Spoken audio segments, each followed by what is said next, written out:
नेपाल के अंदर जब जब भी ये सवाल उठा है कि भ्रष्टाचार को कैसे मिटाया जाए या फिर जो ब्लैक मनी है उसे वापिस कैसे लाया जाए, तो उसका एंटीट्यूड नजर आता है कि कहीं ना कहीं जो नेपाल की करेंसी है उसे बैन कर दिया जाए और उसकी जगह दूसरे नए नोट यहाँ पे जनरेट कर लिए जाएं, जैसा कि इंडिया ने किया था। अब यहाँ पे हम बात कर सकते हैं कि अगर नए नोट लाए जाएंगे इस बाजार के अंदर तो कितनी ज्यादा फायदा हो सकता है या फिर इसके कितने नुकसान हो सकते हैं। नमस्कार, मैं पीएम डीएनए सिंह और आप देख रहे हैं कमाल। यार, इस वक्त की बहुत ही बड़ी बात करने वाले हैं हम इसी मुद्दे के ऊपर कि एक्चुअल में जितनी बार भी जिक्र हुआ है नेपाल के अंदर भ्रष्टाचार का, उसके ऊपर जो हम कह सकते हैं कि काला धन निकलवाने की बात करी गई है, तो एक बात जरूर जहन में आती है कि जो करेंसी है उसे बदल दिया जाए। तो यहां पे इस वीडियो में ये काफी ज्यादा महत्वपूर्ण बात रह जाती है कि करेंसी अगर बैन होती है तो उसके क्या क्या फायदे हो सकते हैं और क्या क्या उसके नुकसान हो सकते हैं। तो यूजफुल वीडियो रहने वाला है, वीडियो के अंत तक बने रहिए और अगर आप चैनल पे नए हो तो चैनल को सब्सक्राइब करके बेल आइकन दबा लीजिए ताकि आपको अपडेट भी सबसे पहले। चलिए वीडियो को शुरू करते हैं। दोस्तों, रिव्यू लेते हैं, एक बहुत बड़ा रिव्यू। टारगेट क्या था इंडिया का जब यहाँ पे करेंसी को बैन किया गया? भ्रष्टाचार पर लगाम लगेगी, ये सबसे बड़ा यहाँ पे टारगेट था। क्यों लगेगी? इसके भी रीजन थे दोस्तों। बड़े नोट जो कि 1000 रुपए के नोट होते हैं या फिर 500 रुपए के नोट होते हैं, वो आसानी से यहाँ पे भ्रष्टाचार के रूप में चले जाते हैं क्योंकि एक बड़ी रकम भी छोटे से दायरे के अंदर फैली होती है। तो हम कह सकते हैं कि बड़े नोट अगर नेपाल बंद करता है तो उसका इंपैक्ट जरूर कहीं ना कहीं भ्रष्टाचार पर फैलेगा या फिर हमें कहें कि भ्रष्टाचार को लगाम लगाने में काम करेगा। कैंसलेशन इकोनॉमी पर भी बहुत ज्यादा इंपैक्ट पड़ेगा जब यहाँ पे करेंसी को बैन किया जाएगा। नकली करेंसी पर भी लगाम लगेगी क्योंकि जितनी भी बाजार के अंदर नेपाल की करेंसी के ऊपर जो नकली नोट छपे हुए हैं वो सारी की सारी अचानक से बंद हो जाएंगी। इसके साथ साथ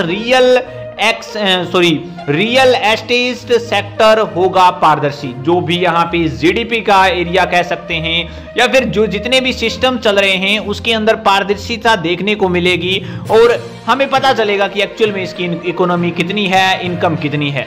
काला धन खत्म होगा, ये सवाल बहुत बड़ा है। एक बार हम मान लेते हैं कि काला धन खत्म हो जाएगा, जिनके पास ये पैसे हैं वो यहाँ पे निकालेंगे अपने पैसे, तो उनको हिसाब देना पड़ेगा कि कितने रुपए उनके पास हैं और कैसे उन्होंने कमाए, ये सारा हिसाब देना पड़ेगा।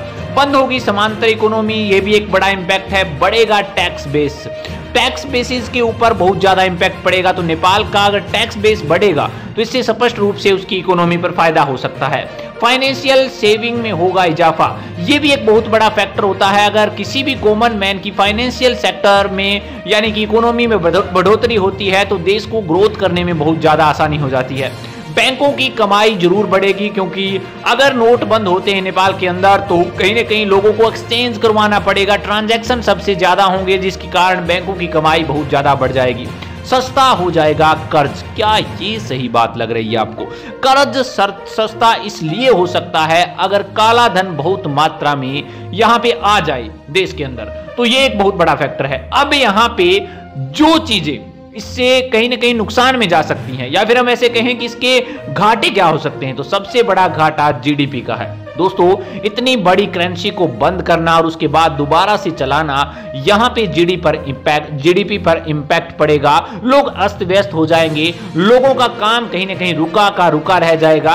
अचानक से किसी चीज को बंद कर दिया जाता है तो हम कह सकते हैं कि काम में दिक्कत आएगी, जिसके कारण जीडीपी वास्तव में नीचे जा सकती है। और इसका एकदम सुटेबल यहाँ पे एग्जाम्पल लें तो भारत की जीडीपी जैसे ही नोटबंदी आई है उसके बाद घटती अब -20 से भी नीचे जा चुकी है। बेरोजगारी बढ़ सकती है, यह भी एक बहुत बड़ा फैक्टर है कि इससे बेरोजगारी बढ़ने के बहुत ज्यादा चांसेस हो जाते हैं। कहीं ना कहीं अगर सही से वर्क नहीं करा ये प्लान तो इससे बेरोजगारी आसानी से बढ़ जाएगी। बैंकों का कर्ज भी बढ़ सकता है, ये भी एक बहुत बड़ा फैक्टर है क्योंकि अगर आप काला धन निकलवाना जानते हैं तो वो अपने काले धन को सही से यहाँ पे बताना भी जानते हैं और इसके साथ साथ वो ऐसे वेज भी जानते हैं जिससे कि वो अपनी ब्लैक मनी को व्हाइट मनी में कन्वर्ट कर सकते हैं। अगर बात करें दोस्तों सरकार की कमाई की तो बिल्कुल नहीं बढ़ने वाली। ये भी एक बड़ा फैक्टर है। और ऐसा ही यहाँ पे भारत के अंदर हुआ था, जिन फैक्टर्स पर काम किया गया था, जिसके लिए ऐसा सोचा गया था कि इसलिए बंद कर दे ताकि कहीं ना कहीं ये लाभ हो जाए, उसका उल्टा हो गया था, तो सरकार की कमाई भी घट गई थी। अब बात करते हैं दोस्तों कि काला धन निकाला भी जा सकता है और नहीं भी निकलवाया जा सकता, क्योंकि बंद करने वाले जो लोग हैं करेंसी को, वो सरकार के अंदर हैं, और उनके अगर चहते लोग हैं जिनके पास काला धन है तो उनको इन्फॉर्म पहले ही हो जाएगा और वो अपने इस काले धन को कहीं ना कहीं सुव्यवस्थित ढंग से एक जगह रख सकते हैं, या फिर हम ऐसे कहें कि वो अपना काला धन पहले से ही कन्वर्ट करवा लेंगे, या फिर हम कहें कि उसे व्हाइट मनी में कन्वर्ट कर सकते हैं। क्योंकि ऐसा ही इंडिया के अंदर हुआ था, लोगों ने दूसरे लोगों का सहारा लेकर, जो लोग मिडिल क्लास थे से उनसे यहाँ पे सहारा लेकर कहीं ना कहीं अपने काले धन को व्हाइट मनी में बदलाने का काम किया था। तो ये फैक्टर कहीं ना कहीं सही नहीं लग रहा। अब यहाँ पे चांसेस क्यों बने ऐसे कि नेपाल के अंदर ये करेंसी है वो बैन हो जानी चाहिए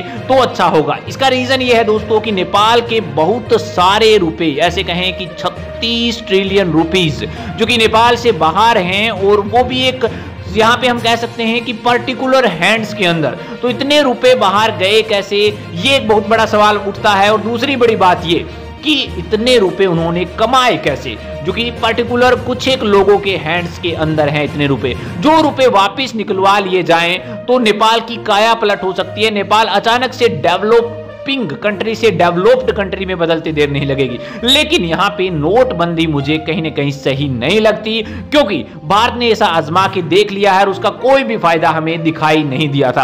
अब आप बताइए दोस्तों कि क्या नोटबंदी होनी चाहिए नेपाल के अंदर या फिर नहीं होनी चाहिए? अपने विचार कमेंट सेक्शन में जरूर लिखिए। चलिए आज के लिए इतना रखते हैं, कोई नया अपडेट मिलता है फिर आपके सामने हाजिर होंगे। तो वीडियो को लाइक कीजिए, शेयर कीजिए, और अगर आप चैनल पर नए हो चैनल को सब्सक्राइब करके बेल आइकन दबा लीजिए ताकि आपको फुल अपडेट भी सबसे पहले मिल सके।